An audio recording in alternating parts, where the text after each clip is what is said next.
Uy, ¿qué hice?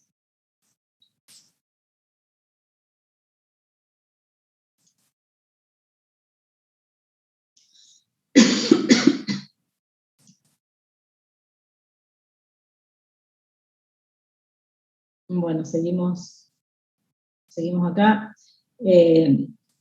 Entonces decíamos que una de las... ¿Me están escuchando? Sí, ingeniera. Sí, ingeniera. Sí, ingeniera. Me escucha bien.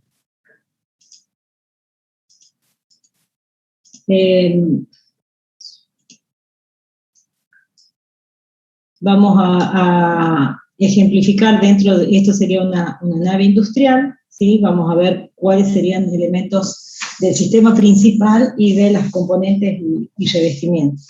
Fíjense que acá tenemos los pórticos, estos serían pórticos que conforman la nave industrial. Tenemos, bueno, estos serían las vigas de vinculación entre los pórticos, que no están completos, pero hay algunos elementos que están dibujados. Tenemos las correas, que reciben a las chapas. Tenemos también correas en las paredes, que reciben al sellamiento vertical. Fíjense que acá, si acá están estos elementos que tenemos acá, esto que estoy marcando, serían los arrastramientos en la cubierta, que estos elementos sí son importantes para la acción del viento, porque son los que absorben cuando el viento actúa en la dirección. Cuando el viento actúa en esta dirección, en la dirección perpendicular a la cumbrera, esta sería la cumbrera, que estoy marcando acá. Cuando el viento actúa en esta dirección, los pórticos son rígidos como para absorber las fuerzas en esa dirección. Pero cuando tenemos el viento que actúa en dirección longitudinal, es decir, paralela a la cumbrera, fíjense que depende, si estas uniones, que en general no están empotradas, para que esto no se caiga como un castillito de naipes, es necesario que existan estos elementos que tenemos acá, ¿sí? Que vinculan pórticos sucesivos para darle rigidez a la estructura. Entonces, estos elementos, que serían los arrastramientos o cruces de San Andrés, también se les llama, son importantes, son imprescindibles para que la estructura se mantenga en pie. Si eso falla, la estructura no es estable, ¿sí? Entonces, en función de eso, vamos a ver qué elementos serían sistemas principales y cuáles serían componentes y revestimientos. Vamos a marcar en rojo los que serían los principales y en azul los que serían las componentes y revestimientos. Como es lógico, las columnas de los pórticos son imprescindibles, o sea, son dentro de lo que sería el sistema principal, el dintel del pórtico, y lo que les mencionaba, lo que serían los arrastramientos en las paredes o cruces de San Andrés, y los arrastramientos también en la cubierta. Esos serían los sistemas principales, o sea, hay un método para calcular la acción del viento, para analizar las cargas que actúan sobre esos elementos.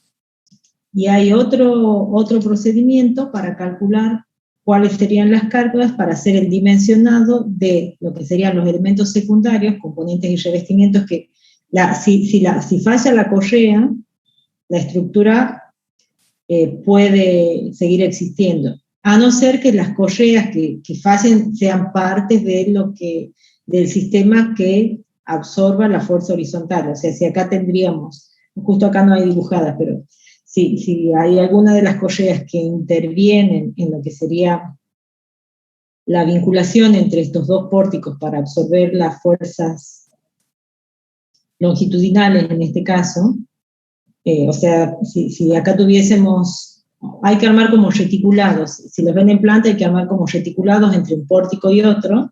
Si acá hubiese un montante y hubiesen cruces en estas direcciones, esta correa podría ser parte del sistema principal, pero en general las correas se consideran como parte de componentes y revestimiento, ¿sí? No dentro del sistema principal, tanto las correas de cubierta como las correas de las paredes laterales. Y también entra todo lo que sea cerramientos de cubierta, o sea, para el cálculo que habitualmente no se hace, pero bueno, para casos específicos donde se usan chapas especiales y donde no esté tan sistematizado el uso de los tornillos de unión entre las chapas y las correas, habría que hacer el análisis considerando las cargas en componentes y revestimiento, tanto para lo que es cerramiento de cubiertas como los cerramientos en las paredes. Acá dentro de componentes y revestimiento también entra todo lo que tenga que ver con aberturas, o sea, puertas, ventanas, aberturas, no sé, para ventilación, o sea, eso entraría dentro de lo que sería, a ver, les explico antes que el cálculo se divide en dos grandes grupos: sistema principal y componentes y revestimiento. Si yo calculo las fuerzas para el sistema principal, el esquema que voy a tener de carga, supongamos que sea el pórtico este que estoy marcando acá, voy a tener un determinado esquema de carga que va a ser, si el viento actúa en esta dirección, ya lo van a ver en el práctico, vamos a tener presión en la pared a barlovento, succión en la cubierta y pared a sotavento, y acá, en general, succión, pero depende de la inclinación de la cubierta, ¿sí? O sea, ese sería el esquema de cargas para el sistema principal, para el pórtico. Ahora, para el caso de componentes y revestimiento, las cargas del reglamento las da en unidades de presión, o sea, newton por metro cuadrado. Y para componentes y revestimiento, siempre se analiza, supongamos que analizamos este elemento, ya lo vamos a ver, no se asusten, sí sé que no es muy, muy claro al principio, pero es más complicado explicarlo que después realizarlo al análisis. Para las componentes y revestimientos siempre hay dos análisis de carga, siempre considera el reglamento una presión y una succión, ya lo vamos a ver en detalle ahora. Entonces, como les decía, se analizan por separado estos dos tipos de estructuras. También se hace una clasificación de cerramientos, ¿sí? Según esta clasificación de cerramiento, un edificio puede ser abierto, cerrado o parcialmente cerrado. La clasificación esta está en función de la relación que hay entre áreas de las aberturas y áreas de las paredes. Si el análisis del tipo de cerramiento, esto también es muy importante, que dijimos al principio, el análisis se hace en dos direcciones perpendiculares y en 4 sentidos, o sea, más X, más Y, menos Y. Para cada análisis, para cada dirección de análisis, hay que hacer la clasificación del tipo de cerramiento, ya vamos a ver clasificación de la zona de exposición, o sea, el análisis se hace para cada dirección de análisis. Como se analiza en dos direcciones perpendiculares, la dirección puede ser positiva y negativa, en definitiva tenemos 4 análisis para el viento, como mínimo. ¿Sí? Entonces, para la dirección que estamos analizando, que se analiza para cada dirección analizada, se va a llamar A0 a la superficie de aberturas de la pared a barlovento, y AG va a ser el área total de pared, incluyendo el área total incluyendo las aberturas, ¿sí? Entonces, si la relación, si la abertura excede el 80% de la pared, el edificio es abierto. Y bueno, acá les explicaba que era el AG, sería una estructura de este tipo, no es nada O sea, puede tener acá, fíjense que hay algún pequeño cerramiento y acá también, pero no es nada, no hace, ni se entera la estructura, es una cosa bien. El edificio es parcialmente, se dice que un edificio es parcialmente cerrado. Esto sí hay que hacer los cálculos de las aberturas, las relaciones entre las áreas de las aberturas y las áreas de las paredes. En función de esa relación se clasifica el edificio. Lo más simple es esto. Este es el caso más complejo porque hay que hacer, hay que determinar, para que sea parcialmente cerrado se tienen que cumplir estas dos condiciones sí o sí. Si no se cumplen estas dos condiciones, no es parcialmente cerrado.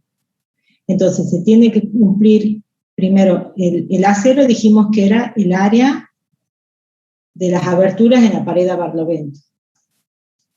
Y el A0I es el área de las aberturas en el resto del envolvente del edificio, ¿sí? O sea, sería, esto es, fíjense que es una relación entre el área en la pared a barlovento sobre el área del resto de las aberturas del edificio tiene que ser mayor que 1,1. ¿Sí? O sea, es preponderante el área, las aberturas en la pared que se está analizando. Y también se tiene que cumplir esto, que el área tiene que ser mayor que estos valores, que es 0,4 metros cuadrados y esto, y también tiene que haber esta relación, una relación entre la superficie de las aberturas en la envolvente del edificio, salvo la pared a barlovento, y la superficie de las paredes. Bueno, esto es sentarse y hacer los números sabiendo qué es lo que define cada uno de estos términos.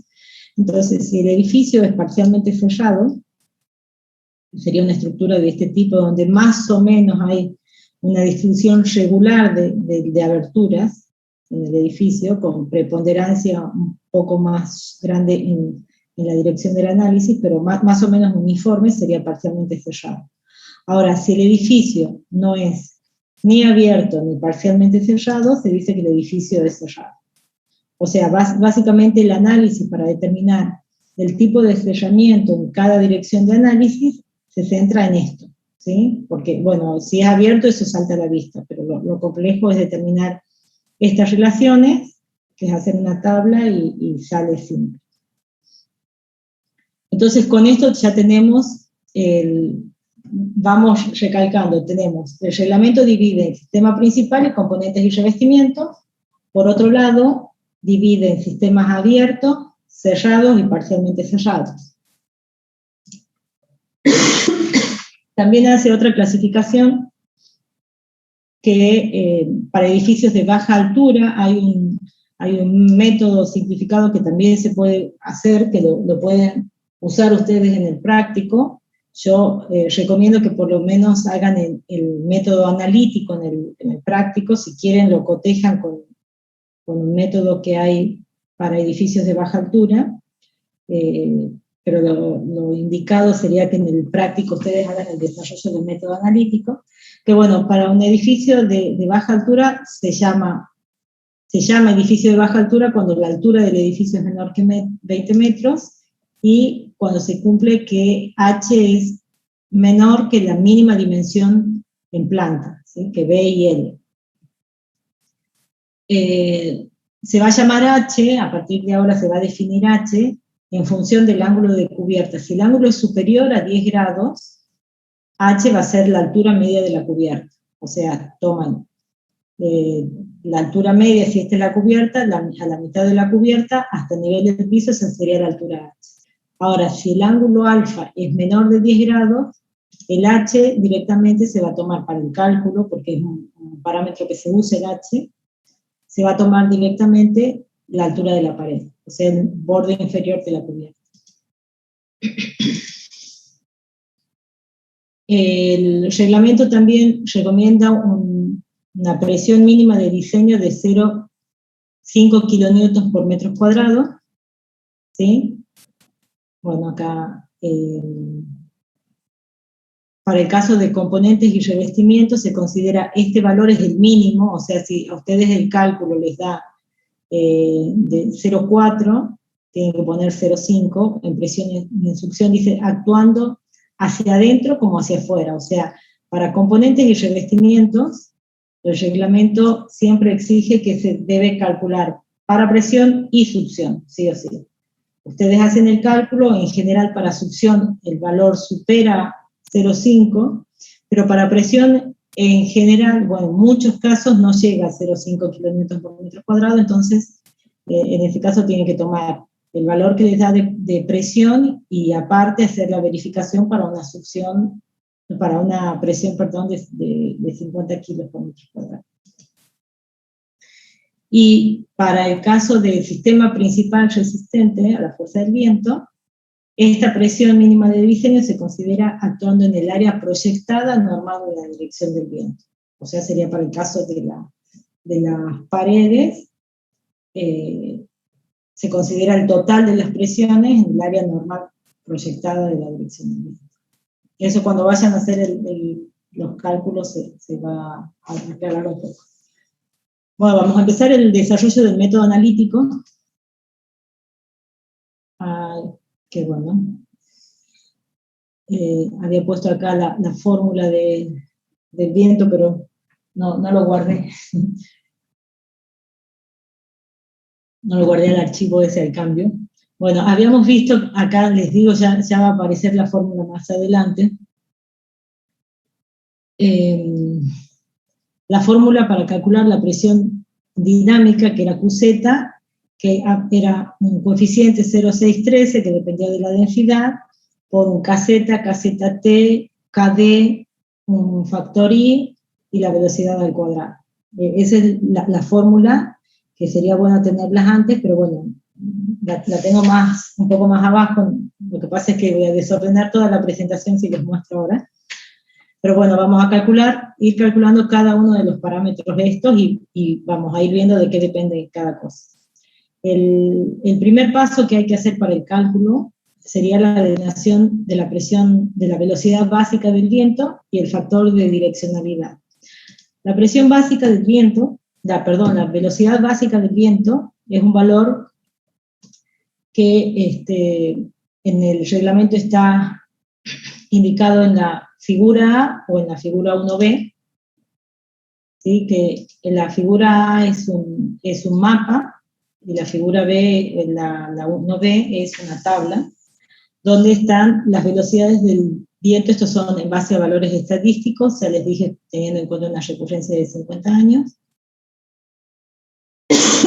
Y acá dice también teniendo en cuenta una ráfaga de 3 segundos, bueno, viendo los valores donde están las velocidades. Fíjense que, bueno, es muy claro, toda la zona esta es la más castigada, bueno, está por colores acá indicado, y hay una tabla donde, fíjense que para el caso de Tucumán, San Miguel de Tucumán, nos corresponde una velocidad básica de 40 metros por segundo. Esto es velocidad en metros por segundo, ¿sí?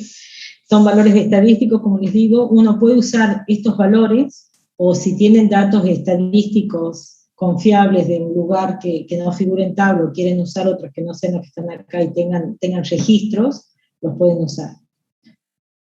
Entonces, con este valor ya tenemos la velocidad. Fíjense que para el caso de Bahía Blanca tenemos 55, bueno, ahí pueden ver la variación, ¿sí? de las velocidades en función de los distintos lugares de Argentina. Eso es uno de los, bueno, la velocidad, que es el parámetro fundamental para la determinación de la presión del viento. También aparece un factor de direccionalidad KD, que ese sale de la tabla 6, que ese era al que me hacía referencia cuando preguntaron sobre el caso del análisis de silos y chimeneas, que el factor tiene en cuenta la probabilidad de que nosotros hacemos el análisis para dos direcciones perpendiculares. Es la probabilidad de que la velocidad máxima coincida o no con la dirección que estamos analizando nosotros como más desfavorable. Esto sale de valores de la tabla 6. Fíjense que básicamente el factor de direccionalidad está, la clasificación es edificios, bueno, para edificios en general, que está para sistema principal, y para componentes de revestimiento tiene el mismo valor. Para cubiertas abovedadas, bueno, también toma el mismo valor que tenemos acá, pero fíjense que acá hay una pequeña diferencia. Justo para el caso de chimeneas, tanques y estructuras similares, de secciones cuadradas, hexagonales y redondas, ¿sí? Donde tenemos estos coeficientes, que ya los vamos a analizar, el caso de carteles llenos, carteles abiertos, y también para el análisis de torres reticuladas. Fíjense que una es el caso de triangular, rectangular y cuadrada, y otra es de toda otra sección transversal, ya tirando más a una forma poliédrica, similar a una parte circunferencial. Lo que se hace, nosotros analizamos el viento en dos direcciones. Acá puse el ejemplo de dos secciones en planta, que podría ser en el caso de chimeneas, acá, o este caso de torres reticuladas tendiendo a esta forma, y edificios tipos regulares, que pueden ser acá cuadrados, o triángulos también podría llegar a estar dentro de este caso. Nosotros analizamos en dos direcciones perpendiculares, pero el viento en realidad puede actuar en cualquier dirección. Entonces, el factor fíjense que lo que hace es reducir la fuerza de viento que nosotros analizamos, porque nosotros consideramos para dos factores. En este caso, como considera un valor menor, o sea, reduce la presión del viento para este caso, porque dice que la dirección del viento puede no coincidir con la crítica, ¿sí? Y en este caso, como en cualquier análisis, la dirección es similar porque la estructura es muy regular, ¿sí? Fíjense que el coeficiente, que sería para este caso y este caso que tenemos acá, es 0,95, no aplica ninguna reducción, ¿sí? Entonces, la forma de la estructura, si es una forma lo más tendiente a una circunferencia, no hay que hacer ninguna reducción, o una reducción muy mínima del 5%, que toma 0,95, y para los otros casos sí hace una reducción del 15%, por eso toma un KD del 0,85, ¿sí? Eso es el factor de direccionalidad del viento. Otro factor que aparece ahí dentro de los coeficientes que modifican esta presión básica de un medio de la masa por la velocidad al cuadrado, es el factor de importancia. Este factor de importancia está en función de las categorías de la construcción, ya lo vamos a ver de dónde salen, que para determinar el factor de importancia hay que recurrir a las tablas A1 y a esta otra tabla 1, ¿sí? Veamos primero la tabla 1, acá está sintetizado, no está como en el reglamento, ustedes lo tienen ahí el reglamento y lo van a poder ver más desglosado. En función de la naturaleza de la ocupación se definen 4 categorías, de 1 a 4, en donde de 1 a 4 va de menor a mayor riesgo en la vida humana, ¿sí? O sea, en la naturaleza de ocupación 1 estarían los que son construcciones temporarias, agrícolas en general, o cosas que no, obradores, cosas que no tengan demasiada riesgo de vida a lo largo de la vida útil, ¿sí? La zona 3 serían escuelas, instituciones públicas, las zonas 4 serían hospitales, centrales nucleares, son edificios donde el riesgo es más, donde hay mucho riesgo de vidas humanas en juego, ¿sí? Y el resto de los edificios que no están listados en las categorías, en todas estas categorías, se clasifican en zona 2, que sería la gran mayoría de los casos, ¿sí? Bueno, para el caso de escuelas vienen acá, para el caso de, no sé, de algún edificio administrativo de alguna ente gubernamental estaría en esta zona. Bueno, con esto sacan las categorías, ¿sí? En función, básicamente esto es en función del riesgo de vidas humanas que haya, a mayor riesgo, mayor zona. Y en la tabla 1 se define el factor de importancia en función de estas distintas categorías. Obviamente, si para edificaciones temporarias, o depósitos de cosas que no tengan mucha incidencia, que no implique mucho riesgo de vidas humanas, este coeficiente lo que va a hacer es reducir la presión que nosotros tomemos como referencia, entonces 0,87.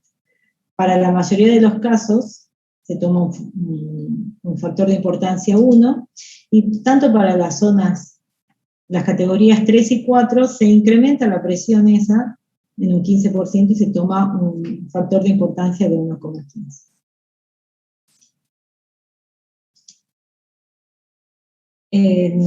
Dentro de los parámetros estos que aparecen en la fórmula, que capaz que le tendría que haber escrito yo acá la fórmula, no. Está el factor KZ o KH, que este factor, fíjense que todos estos son valores constantes. La velocidad, una vez que ustedes tienen el lugar de desplazamiento, es un valor constante. El factor de direccionalidad, una vez que tienen definida la forma en planta, la geometría en planta de la estructura, también es un valor fijo. Esto también porque está en función del destino de la estructura. Y vamos a ver acá que el valor KZ o KH tiene relación con la altura a la que se esté analizando el parámetro KZ, que también está en función de otras categorías que se llaman categorías de exposición, hay una clasificación A, B, C y D, que vamos a ver cómo salen estas categorías de exposición. Esto tiene que ver con lo que yo les hablaba hace un momento de las obstrucciones que hay antes de la construcción que frenan la acción del viento. La rugosidad o los obstáculos, la densidad de edilicia previa a la construcción que estemos analizando. Hay 4 categorías, como dije, categorías A, B, C y D. La categoría A está representada por centros de grandes ciudades, ¿sí? Como sería el caso en donde si le tuviésemos que aplicar un factor a la presión dinámica para este tipo para una estructura de este tipo, ¿cómo sería el factor ese? ¿Mayor o menor que 1? ¿Qué les parece? Menor, ¿verdad? Porque habría que reducirla. Exactamente, porque ya está frenada la acción del viento, está frenada por otros edificios que estaban antes del edificio que estamos analizando. La exposición B se refiere a áreas urbanas y suburbanas. En el reglamento hay otras fotos que pueden tomar como referencia, yo saqué algunas que son representativas, más algunas de estas creo que son del reglamento. Esto sería áreas urbanas y suburbanas, donde ven acá hay edificios, o sea, hay árboles, pero no es descampado, ¿sí? La categoría de exposición C serían ya terrenos abiertos, que estos sí pueden ser unas plantas industriales aisladas, o bueno, esto es lo que hay acá, o cerealeras, no sé, algo que esté aislado en el campo.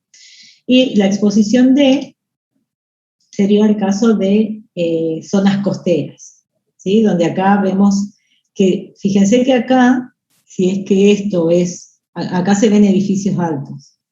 Entonces, este ejemplo sirve claramente para analizar que si analizamos el viento desde el mar, o sea, en esta dirección, la categoría de exposición va a ser D, ¿sí? Porque viene desde el mar, pero si el viento viene en la dirección contraria, no es A, ¿sí? Porque estaría o en una zona de esta, o sí, esta no llegaría a ser, puede llegar a ser esta o esta. Por eso es importante, el análisis de exposición, así como el tipo de cerramiento, se hace para cada dirección de análisis, ¿sí?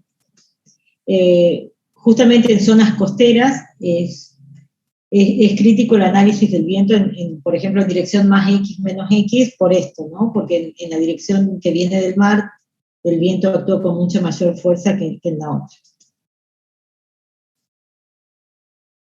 Bueno, en función de estas 4, o sea, ya están calificadas las categorías A, B, C y D, que dijimos que la A, fíjense que los coeficientes son menores. Bueno, es que acá comparen dentro de lo que sería el mismo caso, caso 1, caso 2, fíjense que comparando el mismo caso entre la categoría A y la B, es menor en la A, y el mayor es en la D. La D, acuérdense que es la zona costera, que es la más castigada, ¿sí? La zona C, el valor 1 que se toma como referencia es un valor que, bueno, que se usa mucho en los cálculos. Para categoría C, se toma un coeficiente K igual a 1 hasta una altura de 10 metros, pero bueno, eso ya lo vamos a mencionar más adelante. Pero fíjense que para distintas categorías, esto de los casos se refieren al análisis si están analizando sistema principal o componentes y revestimientos. Una cosa también que es muy importante en la tabla, fíjense que todas las tablas del reglamento, el encabezado les dice, bueno, número de elementos, tabla o figura, qué es lo que se está calculando, y ya lo vamos a ver más adelante, si es para edificio cerrado, parcialmente cerrado, para determinado ángulo de cubierta. Tienen que fijarse muy bien en todos los encabezados de las tablas y leer las letras chiquitas. Es imprescindible eso. Bueno, acá el valor de caseta se lo da para distintas alturas. Esto es lo que les quería remarcar. Dentro de una misma categoría, tomemos la categoría C, que eran zonas descampadas, ¿sí? El análisis, el cálculo de caseta se da el valor de caseta para distintas alturas. Y fíjense que a medida que aumenta la altura, aumenta el caseta. Estos valores de caseta, si ustedes quieren hacer el cálculo, lo pueden hacer porque están en una planillita Excel, están en el reglamento están cuáles son las fórmulas, pueden sacar cuánto vale el alfa, eso, o sea, esto lo pueden calcular perfectamente. Y acá estaba aclarado lo que era el caso 1 y el caso 2. El caso 2 es para sistemas principal resistentes a la fuerza de viento. O sea, cuando vayan a analizar los pórticos y las cruces de San Andrés, tienen que tomar los valores del caso 2, que bueno, para estas dos categorías son los mismos. Y para componentes y revestimientos en general, el caso 1. Acá dice que el caso 1 también vale para el sistema principal cuando se calcula con edificios de baja altura, que era el método que les dije que hay un método alternativo que lo pueden llegar a usar, pero que yo les recomiendo que para el práctico usen el analítico.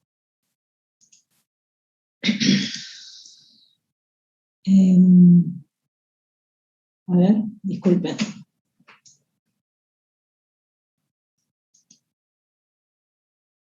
Bien, ahí estamos ya, llegamos a la tabla 5, nos falta determinar otro factor que aparecía en la fórmula, era el factor topográfico. Este es Kz, se llama Z la altura sobre el terreno, o H, depende de qué valor tomen. En general H se refiere a la altura media de la cubierta, y Kz es la altura variable en función del nivel al que estén analizando la presión, ¿sí? El KH siempre se refiere a la altura media de la cubierta. Y el KZ se refiere, el Z es variable. Entonces, el KZT es el efecto topográfico, que tiene en cuenta si hay algún accidente topográfico, o sea, si la estructura se encuentra si la acción del viento sobre la estructura tiene alguna influencia porque se encuentra en algún accidente topográfico, ya sea en un valle como tenemos acá, o en una montaña, o la acción del viento varía si es que la estructura está en esta parte, o está en esta, o en esta, ¿sí? Así a grosso, de manera general, les explico que en la figura 2, en función de la geometría del accidente, de la topografía del lugar de emplazamiento del edificio, o sea, la altura, la distancia, la altura de la cresta esta, la distancia esta en horizontal, hay una tabla acá donde ustedes pueden calcular cuánto vale el KZT. En el caso que no haya irregularidades topográficas, ¿sí?, se toma un KZ igual a 1. Si no, lo tienen que calcular, y ahí en el reglamento están las tablitas. Bueno, ustedes van a poder hacer el cálculo de estos coeficientes. Entonces, ya con todos estos coeficientes y la velocidad, ahora sí podemos calcular la fórmula, la presión dinámica, que era lo que les decía que la quería poner acá adelante. Disculpen que no lo guardé el cambio. Era 0,613 del coeficiente KZ, que tenía en cuenta la altura, las distintas alturas, y tenía en cuenta la rugosidad edilicia, la cantidad de obstáculos previos al edificio. El KZT tenía en cuenta las irregularidades topográficas. El KD tiene en cuenta la forma en planta de la estructura, si es regular o no, para hacer algún tipo de reducción o no. El factor de importancia tiene en cuenta el destino de la estructura y el riesgo de vidas humanas, y el B al cuadrado es la velocidad básica del diseño, que es un valor estadístico que está indicado en el reglamento, o si uno tiene valores confiables de los que puede sacar los datos, los puede tomar. Entonces, ya con todos estos estamos en condiciones de calcular cuánto vale la presión dinámica Z. Ahora, lo que teníamos que hacer, recuerden, era pasar esta presión dinámica a una presión estática, a una presión de diseño, perdón, bueno, sí, que sería, le llamamos P en el caso de presión, o F en el caso de que si lo que obtenemos es una fuerza resultante, ¿sí?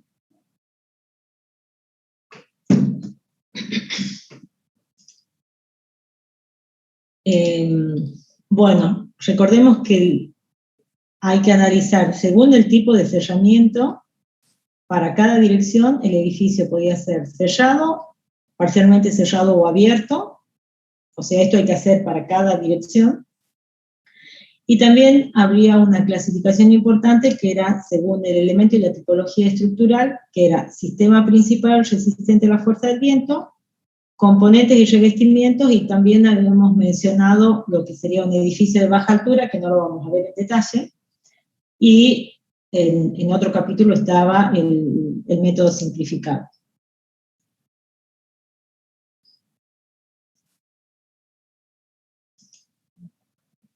¿Qué le pasó acá? Bueno, ahora vamos a ver, vamos a hacer el análisis. Recién les dije, eran, según el tipo de cerramiento, podían ser cerrados, abiertos y parcialmente cerrados. Vamos a ver ahora qué pasa con los cerrados y parcialmente cerrados. Y aparte, dentro de esa clasificación, dijimos que habían 3 tipologías: sistema principal, edificio de baja altura y componentes y revestimientos. Bueno, dijimos que las fuerzas, las presiones del viento actuaban en cada superficie, normal a cada superficie, ¿sí? Y como el viento es en una estructura cerrada o parcialmente cerrada, que sería el caso de una nave industrial, hay presiones que actúan desde afuera y presiones que actúan desde adentro. Las presiones que actúan desde afuera serían las presiones externas y las otras presiones internas. Y la presión neta en cada superficie, que es la que vamos a usar para el cálculo, presión neta en cada superficie, va a ser la diferencia entre la presión externa y la presión interna. Se va a denominar presión, el signo va a ser, el signo de la fuerza esta de la presión, va a estar dado por la diferencia entre, a este término se le va a llamar presión externa, esta va a ser la presión externa, que ya lo vamos a ver en detalle, ¿sí? Y esto sería la presión interna. La presión externa sería positiva, y la presión interna sería negativa hacia afuera, ¿sí? Por eso va la resta esta. Si el resultado de esta presión tiene un signo negativo, significa que esa superficie, la resultante de esa superficie es hacia afuera del edificio, sería una succión. Si la resultante de esa diferencia de presiones es positiva, significa